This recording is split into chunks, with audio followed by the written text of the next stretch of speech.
बात करेंगे जो कि है टाइम विद प्राइस। ठीक है, टाइम विद प्राइस में जब हम किसी भी स्पॉट प्राइस इंडेक्स को देखें या स्विंग ट्रेडिंग के लिए स्टॉक्स को देखें तो हमारा अप्रोच क्या होना चाहिए। देखिए, ये एक प्रॉपर सेटअप की तरह काम करता है अगर आपका माइंडसेट क्लियर है। ठीक है, टाइम विद प्राइस क्या होता है, भाव, प्राइस और टाइम, समय का एक कॉम्बिनेशन। ठीक है, अगर आप तुलनात्मक रूप से बायर और सेलर का अध्ययन करें, डिफरेंस पता कर लें कि बायर ने कितने समय में कितनी खरीदारी की, सेलर्स ने कितने समय में कितनी बिकवाली की, अगर आप उन दोनों को एक रियल अप्रोच से देख रहे हैं, प्रैक्टिकल अप्रोच से देख रहे हैं, तो आपको पता लगेगा कि यहां पर नेक्स्ट फर्दर मोमेंटम अजम्पशन आपका क्लियर होगा कि क्या हो सकता है ना। इसमें देखिए, जब हम टाइम विद प्राइस की बात करते हैं तो एक बात समझिए कि हमारे माइंड से प्राइस एक्शन की जो इंडिविजुअल कैंडल्स होती हैं, ठीक है, वो बहुत कम देखने को मिलेंगी। हमको क्या देखना होगा, बल्क नंबर ऑफ कैंडल्स, है ना, कैंडल्स का एक झुंड देखना होगा। हमको समय को समय से कंपेयर करना है ना। इसको कैसे करते हैं, जरा इस अप्रोच को समझिए। पहली बात समझिए, देखिए, पहले मैं आपको कुछ पॉइंट्स बताता हूं कि कैसे हम देखने की शुरुआत करेंगे। पहला मैंने आपको बताया ना, आपको हमेशा ध्यान रखना है कि जब भी बाजार में बैठते हैं तो आपका पहला काम है आइडेंटिफिकेशन, पहचान। तीसरा काम है एग्जीक्यूशन। पहला पहचान, आइडेंटिफिकेशन, आइडेंटिफिकेशन के बाद दूसरा काम क्या है, ट्रेड प्लान, और तीसरा काम क्या है, एग्जीक्यूशन। तो अगर आप आइडेंटिफिकेशन अच्छे से कर लेंगे तो आपका ट्रेड प्लान बेहतर होगा, समय अच्छा मिलेगा और एग्जीक्यूशन उससे बेहतर होगा। ठीक है, सही प्राइस पर आपकी बाइंग या सेलिंग की ट्रेड्स एग्जीक्यूट होगी। तो देखिए, आइडेंटिफिकेशन के लिए आपकी अप्रोच क्या होनी चाहिए। आपकी अप्रोच पहली तो ये होनी चाहिए कि कोई प्राइस पहुंच कहां रहा है, किस टेरिटरी को ट्रेड कर रहा है, उसके अकॉर्डिंग आप चीजों को वहां पर कनेक्टिविटी में लाएंगे। जैसे अगर मैं आपसे पूछूं कि एक रेजिस्टेंस का डेफिनेशन क्या है, एक रेजिस्टेंस का डेफिनेशन क्या है, तो आपको क्लियर बोलना चाहिए कि जो प्राइस पिछली बार जहां से गिरकर नीचे आया है, देखिए फ्रेश सप्लाई की बात हो रही है, मैं ये नहीं कह रहा हूं इसके पहले यहां से 2-3 बार गिर चुका है ना, बिल्कुल सही से समझिए। मैंने कहा जो प्राइस प्रीवियस टाइम, अभी अभी रिसेंटली कहीं से गिरकर नीचे की तरफ आया और दोबारा वहीं पहुंचने की कोशिश करे, तो मैक्सिमम चांसेस हैं, अधिक से अधिक संभावना है कि प्राइस में दोबारा से यहां डिक्लाइन देखने को मिलेगा, गिरावट देखने को मिलेगी। पहला काम होगा रिट्रेसमेंट, पुल बैक। ठीक है, अब रेजिस्टेंस का डेफिनेशन क्लियर है। इसी तरीके से सपोर्ट, अनटेस्टेड सपोर्ट किसको कहते हैं, जहां से रिसेंट प्राइस प्रीवियस पास्ट अभी अभी रिसेंट चलकर गया और दोबारा उसी प्राइस के पास लौट रहा है, तो उसको हम कहेंगे सपोर्ट और अनटेस्टेड जोन। क्यों, वहां पर कुछ पेंडिंग ऑर्डर्स पड़े हुए हैं खरीदारों के। ठीक है, तो मैंने क्या कहा, आपको अपनी टेरिटरी का पता होना चाहिए। कोई प्राइस एक नियर बाई रेजिस्टेंस ट्रेड कर रहा है या नियर बाई सपोर्ट ट्रेड कर रहा है। बात क्लियर हुआ, जितना मैंने बताया वो लॉजिक आपको क्लियर है। अब सपोर्ट और रेजिस्टेंस आपको पता लग गया कि जैसे अगर मैं कहूं कि कोई प्राइस रेजिस्टेंस के पास ट्रेड कर रहा है तो हमको क्या देखना है, वो कॉन्सेप्ट अलग होगा। कोई प्राइस सपोर्ट के पास ट्रेड कर रहा है तो हमको क्या देखना है, वो कॉन्सेप्ट अलग होगा टाइम विद प्राइस का। ठीक है, अब टाइम विद प्राइस को सपोर्ट और रेजिस्टेंस के बिहाफ पे समझते हैं। ठीक है, अब हम लोग क्या करने जा रहे हैं कि रेजिस्टेंस के पास अगर प्राइस है तो प्राइस का बिहेवियर, व्यवहार कैसा दिखना चाहिए। ठीक है, अगर सपोर्ट के पास प्राइस है तो प्राइस का बिहेवियर कैसा दिखना चाहिए। अगर हमें शॉर्ट करना है तो रेजिस्टेंस के पास और लॉन्ग करना है तो सपोर्ट के पास। ठीक है, तो देखिए यहीं पर टाइम विद प्राइस का कॉन्सेप्ट काम आता है। ठीक है, टाइम विद प्राइस का कॉन्सेप्ट अब बेसिकली है क्या, इसको समझ लें। देखिए, अगर मैं आपको बोलूं, ध्यान से सुनिएगा एक एक लाइन को, बहुत जरूरी है एक एक पॉइंट आपके लिए। ठीक है, अगर मैं आपको बोलता हूं कि मैं टाटा मोटर के शेयर में 50 करोड़ की खरीदारी करने जा रहा हूं अगले 15 दिन में, अगले 15 सेशंस में मैं टाटा मोटर को एक्यूमुलेट करूंगा 50 करोड़ के शेयर्स की मैं बाइंग को प्लान कर रहा हूं। ठीक है, ये मैं तो नहीं कर रहा हूं, ये कौन करता है, ये किसके लिए मैं बात कर रहा हूं सॉरी, ये मैं किसके लिए बात कर रहा हूं, ये मैं बात कर रहा हूं इंस्टीट्यूशंस की। ठीक है, इंस्टीट्यूशन का साइन क्या है, वो bulk of orders sorry, institution का साइन क्या है, वो बल्क ऑफ ऑर्डर्स प्लेस करते हैं लेकिन एक टाइम ड्यूरेशन के अंदर। वो पहले से ट्रेड प्लान बनाते हैं कि उनको एसबीआईएन में अपनी पोजीशंस को प्लान करना है, 1-2 हफ्ते की खरीदारी पहले से प्लान होगी कि कितना कैपिटल डिप्लॉय होना है। ठीक है, तो वही मैंने आपको बताया कि अगर मैंने पहले से सोच लिया, आप मुझको इंस्टीट्यूशन समझ लीजिए, और मैंने कहा कि मैं 50 करोड़ की एग्जाम्पल के तौर पर, उदाहरण के तौर पर टाटा मोटर में पोजीशन बनाऊंगा अगले 15 दिन में, तो मैंने टाइम ड्यूरेशन क्या रखा? मैंने टाइम ड्यूरेशन रखा है 15 ट्रेडिंग सेशंस, ठीक है, और कितना कैपिटल डिप्लॉय करने जा रहा हूं? 50 करोड़ का, ठीक है। अब मैं जितना जानता हूं अपनी बाइंग के बारे में जानता हूं, ठीक है, सामने से सेलर्स क्या करने वाले हैं वो हमको नहीं पता। अब सेलर्स ऐसे समय पर अगर 100 करोड़ की डिस्ट्रीब्यूशन प्लान कर लें कि 100 सीआर के उनको जो पोजिशनल शेयर्स उनके पास रखे हैं उनको उन्हें डिस्ट्रीब्यूट करना है, और उनका टाइम ड्यूरेशन है 6 से 7 दिन। ध्यान से सुनिएगा, 6 से 7 दिन, ठीक है। तो क्या होगा प्राइस एक्शन, जरा माइंडसेट साइकोलॉजी को बिल्डअप कीजिए। देखिए बहुत ध्यान से, एक बार ये कॉन्सेप्ट क्लियर हुआ, मैं आपको बता दूं, इतना लॉजिकल प्राइस एक्शन हमारे ट्रेडर्स जो सीखते हैं, पॉसिबल है नहीं जल्दी इन चीज़ों को सीखना, ठीक है। ये थ्योरेटिकल अप्रोच है, प्रैक्टिकल अप्रोच है। लाइव मार्केट में जो अभी सीख रहा हूँ ना, जो भी आपको सिखा रहा हूँ, ये लाइव मार्केट में मंडे को हमारे ट्रेडर्स ट्रेड करेंगे, मैं साथ में बैठकर ट्रेड कराता हूँ, ठीक है। इस तरीके से आगे बढ़ते हैं। प्रैक्टिकल अप्रोच यही है कि जो सीखा उसको लाइव मार्केट में प्रैक्टिस कीजिए। बैक टेस्ट से कुछ नहीं होता, बैक टेस्ट करेंगे क्या ही निर्णय आना है, कुछ आपके परिणाम नहीं बदलने।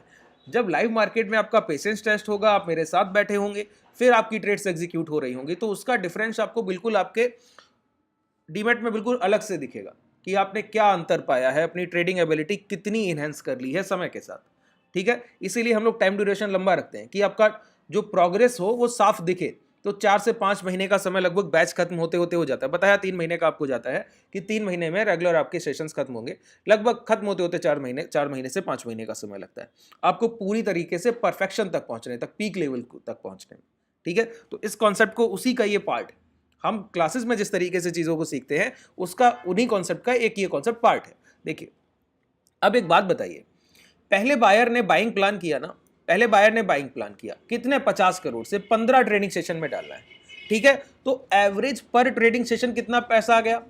15 तिया 45 होता है सर, लगभग मान लें 3.25 करोड़, ठीक है। 3.25 करोड़ से खरीदारी हो रही है। अब देखिए जब भी बायर 3.25 सीआर की बाइंग करेगा तो प्राइस एप्रोप्रिएट ऊपर की तरफ मूवमेंट करना चाहिए। डिमांड दिखेगी प्राइस में इंट्राडे में कि प्राइस चल कर गया कि टाटा मोटर अगर 700 का है तो 705 706 तक जाएगा, और जाने में समय लेगा क्योंकि 3.5 करोड़ की खरीदारी है 3.25 करोड़ की, तो प्राइस 700 से 705 या 6 जाने में 2 से 3 घंटे का समय लिया, ठीक है। ये क्या हुआ, प्राइस चल कर गया क्योंकि उसमें एक वॉल्यूम आया, खरीदारी एक्यूमुलेशन हुआ, ठीक है, और एक सर्टेन टाइम में हुआ और सर्टेन कैपिटल से हुआ कि 3.25 करोड़ से आज के सेशन की खरीदारी बायर्स के द्वारा की गई। तो प्राइस लगभग 2 से 3 घंटे में चल कर गया कितना, 5 रुपए, 6 रुपए, 7 रुपए, ऐसा मोमेंटम प्राइस ने किया, ठीक है। अब देखिए बाय सेलर्स का प्लान क्या है, 100 करोड़ का डिस्ट्रीब्यूशन और 6 से 7 ट्रेडिंग सेशन में। इसका मतलब है सेलर्स पर सेशन 12 से 13 करोड़ 14 करोड़ की बिकवाली करेंगे, और बायर्स कितनी पर सेशन खरीदारी कर रहे हैं, 3.25 करोड़।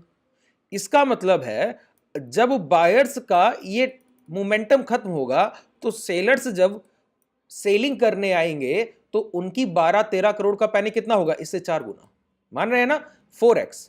इसका मतलब है अगर 3 से 4 घंटे में प्राइस 6 से 7 रुपए चला है तो अगले 3 से 4 घंटे में प्राइस 6 चौकू 24, लगभग 24 से 25 रुपए गिरेगा, ठीक है। तो पहले बायर को देखिए, ये वॉल्यूम हमको देखने को नहीं मिलेंगे, ये कोई हमको डाटा बताने नहीं आएगा, तो हमको इस प्राइस को देखकर अजम्पशन करना होगा कि कौन स्ट्रॉन्गर फेज में है, डिमांड ज्यादा है या सप्लाई ज्यादा है। तो जब 3 घंटे में कोई प्राइस 6 रुपए या 7 रुपए चला था तो आपको क्लियर हुआ ना कि उसकी खरीदारी का जो वॉल्यूम था वो कम था कंपैरेटिवली। जो सप्लायर ने सप्लाई दी 12-13 करोड़ की, उसके कंपेयर करने पर आपको पता लगा कि सेलर्स की सप्लाई यहां पर ज्यादा है और बायर्स की डिमांड यहां पर कम है, जब तुलनात्मक रूप से आपने दोनों को कंपेयर किया, ठीक है। अब प्राइस चलने में 2 से 3 घंटे में 6 से 7 रुपए चल पाया, और 2 से 3 घंटे में गिर कितना जाएगा, 20 से 24 रुपए। अब मैं आपसे पूछूं कि ये बताइए कि अब आप नेक्स्ट ट्रेड प्लान करने का सोचेंगे तो क्या आप कहेंगे शॉर्ट साइड।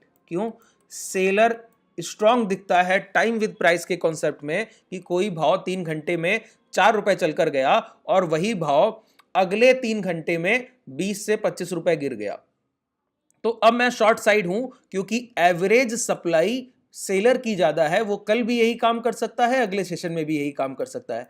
तो अब मैं शॉर्ट साइड बैठूंगा जब तक कि टाइम विद प्राइस का ये एस्पेक्ट पूरी तरीके से चेंज नहीं हो जाता, जब तक बायर सर्टेन टाइम में ज्यादा खरीदारी ना कर ले किसी सेलर से, तब तक मैं सेल साइड ही से सोचूंगा।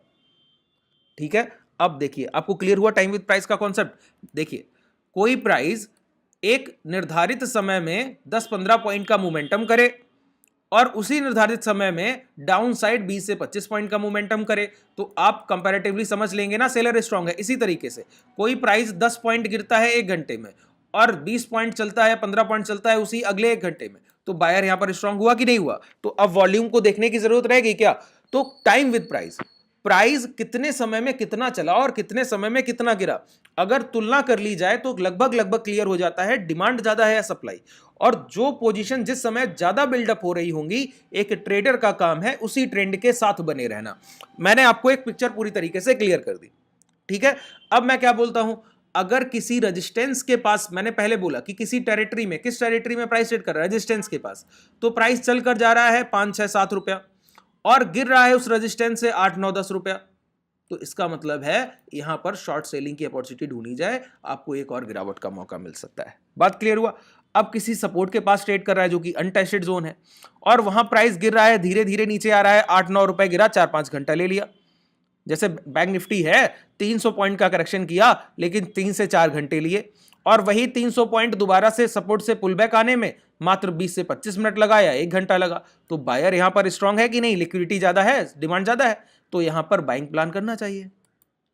बात क्लियर हुआ? टाइम विद प्राइस का एस्पेक्ट, कोई इंडिकेटर का जरूरत नहीं, प्राइस खुद में एक टूल है अगर उसको टाइम के साथ आप देख रहे हैं। अच्छा, टाइम दिखता कहां पर है? देखिए नीचे ये डेट्स लिखी, टाइम लिखा है, डेट लिखेंगे, जैसा आप टाइम ड्यूरेशन रखेंगे, जैसे 10 मिनट का टाइम फ्रेम है तो देखिए सब कुछ लिखा हुआ है, एक 12:35, अगले दिन का 12:35, अगले दिन का 12:35, तो सारे टाइम ड्यूरेशन आपके पास है, हर एक सेशन का पूरे 6-6 6.5 घंटे का डेटा आप कंपेयर कर सकते हैं आराम से। और बड़ा टाइम चार्ट कर लेंगे तो हर सेशन का आप इस तरीके से कर सकते हैं। ठीक है, 2 मिनट का टाइम फ्रेम ले आएंगे तो और यहाँ पर प्राइस आपको दिखने लगेगा, जैसे अब 1:15 का टाइम दिखने लगा आपको, सब 1:45 का है ना, इस तरीके से। तो ये प्राइजेक्शन आप इस तरीके से खुद से बिल्ड कर सकते हैं। जैसे अब मैं आपके लिए एक एग्जाम्पल के तौर पर इसको समझाने की कोशिश करता हूं।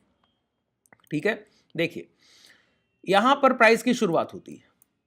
ठीक है, प्राइस की शुरुआत यहां पर होती है, आपने क्या देखा, मैंने कहा रेजिस्टेंस मार्क करना है अनटेस्टेड जोन। बिल्कुल ध्यान से सुनिए, कोई भी एक भी आपसे गलती की संभावना, गुंजाइश मैं नहीं समझता कि आपको करना चाहिए। ठीक है, ये प्राइस यहां से गिरा है, गिरने में समय लिया।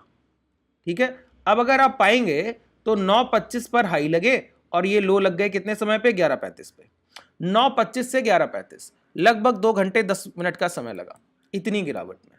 ठीक है, ये क्या हो गया? Resistance area. रेजिस्टेंस का डेफिनेशन अभी मैंने आपको बताया, ऐसा प्राइस जहां से अभी अभी पिछली बार प्राइस गिरकर आया हो और दोबारा वहीं पहुंचे, और ये पहुंचने की गति अगर पिछले समय गिरावट के समय लिए गए टाइम से ज्यादा हुई, पहुंचने के समय लिया गया समय, जब ये प्राइस दोबारा इसको टेस्ट करने पहुंचेगा, ये जो टाइम ड्यूरेशन है ये अगर अधिक हुआ, पहली बार जब डाउनफॉल हुआ उससे ज्यादा हुआ, ये वाला टाइम ड्यूरेशन, इसका मतलब है बायर यहां पर वीक है।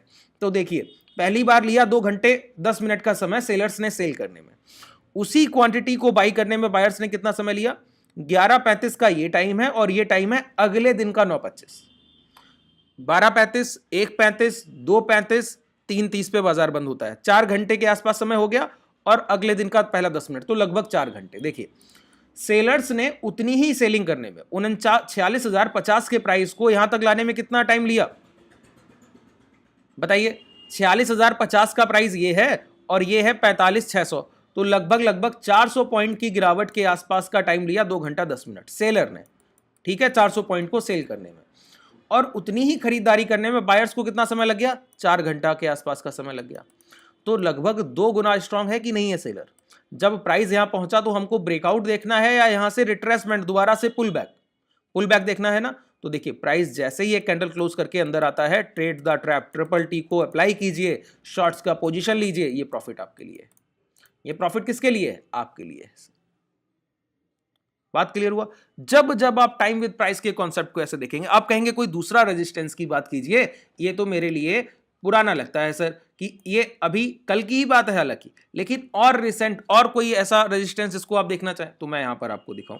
यहां से प्राइस गिरकर गया, ठीक है, गिरकर गया ना, हमको पहला टच देखना होता है, उसके बाद वहां बाइंग सेलिंग क्या चल रहा है वो नहीं देखना है, ठीक है। अब गिरकर प्राइस आया, ठीक है, गिरने के बाद यहां देखिए ये 2 कैंडल्स में हम नियर बाई रेजिस्टेंस पहुंचे, 2 कैंडल में, तो 10-10 मिनट के 20 मिनट ये लगे यहां पर पहुंचने में, ये हाई ब्रेक होने के बाद।